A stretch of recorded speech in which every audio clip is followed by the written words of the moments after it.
Another day, another Rachel Zegler video. How you all doing, folks? It's your buddy Orange Eye here to bring you another video on entertainment and the controversies of Hollywood.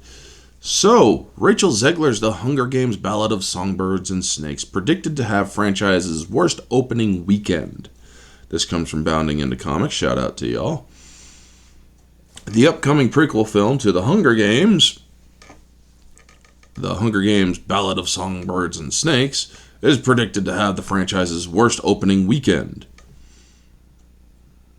Box Office Pro recently shared their long-range predictions for Rachel Zegler film, predicting the films will gross between 35 to 45 million in domestic opening weekend. That's ambitious. I'm guessing it's probably not even going to make 30. But I could be wrong. The outlet also predicted that the film would only gross between 90 and 142 million in the entire run of the domestic box office. That's only on America's side, folks. But yeah, that's not good. Not good. The previous worst opening weekend in the Hunger Games franchises was 2015's Mockingjay Part 2. The film grossed a total of 102.6 million in an opening weekend, and it went on to earn 281.7 million in its domestic run. The original Hunger Games had an opening weekend of 152.5 million in 2012 and went on to gross 408 million at the box office domestic. The sequel, Catching Fire, had the biggest opening weekend in franchise history with $158 million haul in 2013, and it went on to gross a total of $424.6 million at the domestic box office. Finally, Mockingjay Part 1 had an opening weekend of $121.8 million.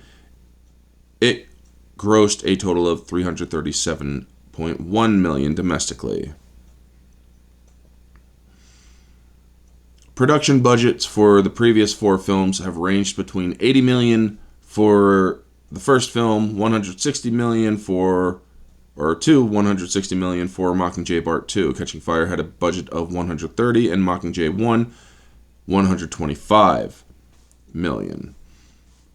If you take the original film's projected budget of $80 million, the movie would likely need to gross around $200 million worldwide. Looking at the low-end total estimates for the film's domestic box office, it's possible the film does not break even if you add in global totals. The first two Hunger Games films made more domestically than they did internationally, and the original film grossed $269.9 million internationally. Catching Fire did $440.2 million internationally. However, both Mockingjay films did bring in more internationally than domestically. Part 1, 429.4, Part 2, 364.8. If you take the trends from both Mockingjay films, which saw just shy of a 30% increase in international box office compared to the domestic, The Hunger Games Ballad of Songbirds and Snakes will only bring in $207 million globally. Estimated. However, if you take the split from the original film, Hunger Games BSS will only bring in around $151 million globally. Finally, if you look at the split for Catching Fire, BSS will bring in $177 million globally. Looking at the high-end prediction of the 142 domestic, the film could gross $326 million globally if it follows a similar split to the Mockingjay films. That would definitely make it profitable if indeed the film had only an $80 million production budget. It is found, or if it follows a similar pattern to the original film, the global gross would come in around $237 million. That too would be profitable if you assume an $80 million budget. It would bring 280 following the domestic of Catching Fire. It would be profitable. However, if The Hunger Games BSS has a budget similar to Mockingjay Part 2, the film would need to gross or rake in at least $400 million.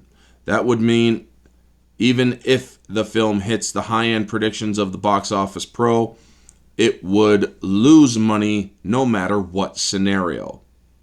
So yeah, folks, they're actually looking at a flop for this film. And I'm sorry to say, that's because of Rachel Zegler. Actually, no, I'm not sorry to say that. That's just the truth. Rachel Zegler is box office poison.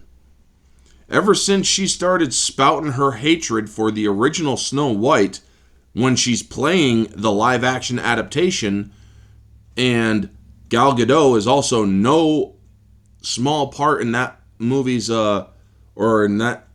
future failure, they have become unlikable. Gal Gadot less so because, well, she has only, or because people are just too in love with her. But Rachel Zegler has indeed made herself very much unlikable. She's very narcissistic. She has a very nasty attitude. She likes to insult people instead of take criticisms. That's the problem with these younger generations this younger generation of actors and actresses. Most of them don't know how to take criticism and learn from it. Instead, they're like, well, I'm just perfect and you're just a bigot. So getting back to this, even if it has a similar budget to Mockingjay 1, it would need to gross $312.5 million to at least break even. A budget similar to Catching Fire would require the film to gross at least $325 to break even.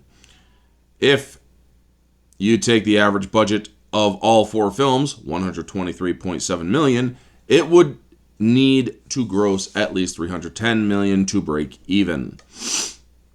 Thus, the box office projections for Hunger Game, BSS, do not bode well, and it looks like not only will this film be the worst performing Hunger Games film in the franchise history, but it looks like it will also lose Lionsgate potentially tens of millions of dollars. Lionsgate, you have had some good movies, you've had some bad movies. This is a franchise with Rachel Zegler that you should not pursue. She is box office poison. You need to understand that after this movie flops, don't continue the franchise. Sell it off, because you're going to need to in order to make back any money that you lost due to this movie flopping so hard. Rachel Zegler is an unlikable quality. She's low quality. She's in fact dirt quality because of how hateful she has proven to be. People are literally boycotting everything she is attached to when it comes to entertainment because she continues to show how hateful she really is. Anyway, if the film indeed flops, it would mark another flop in actress Rachel Zegler's short career. Currently, all films the actress has starred in have been box office losers. Those films are West Side Story and Shazam! Fury of the Gods. The Hunger Game BSS arrives in theaters on November 17th, 2023. What do you make of these predictions? After this movie and after Snow White, I don't think she has a career in Hollywood, because that would be 4 box office flops. Rachel Zegler, folks, I'm sorry, she is box office poison. She has disparaged the iconic 1937 Snow White film.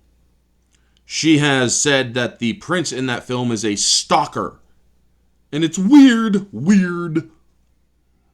And they also admitted that the original story is not even what they're going to be telling. They're going to be telling, woman power! And it's not even going to be the 7 dwarfs. It's going to be the 7 whatever. They all looked like, well, one of them looked like a dwarf, but the rest of them looked like freaking crackheads that you'd see on a San Francisco street corner. I mean, honestly, folks, I want nothing to do with Rachel Zegler's movie. Somebody asked me the other day, are you going to get it in digital? I said no. I take a stand against Hollywood because I want Hollywood to be better than it is. So far, since 2016, 2015, 2016, it has declined to where I only like maybe 10 movies that have come out of Hollywood since 2016. And I am a movie person.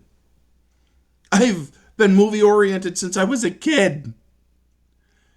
And yet, 10 movies out of the last 7 years. That tells you something, folks. 10 movies at most. I mean, Last Voyage of the Demeter, Godzilla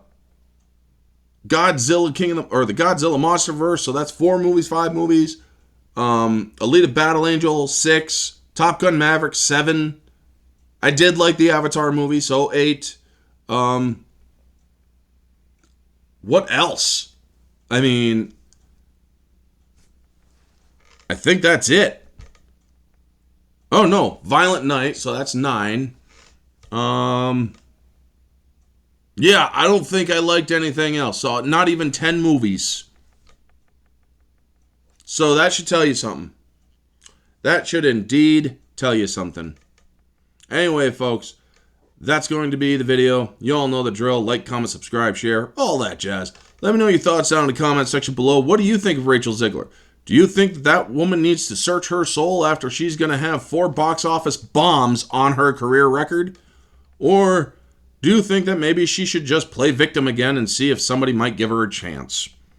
Let me know all your thoughts down in the comment section below, folks. This has been Orange Hat. You all have a wonderful day. And always remember to stay humble. Later.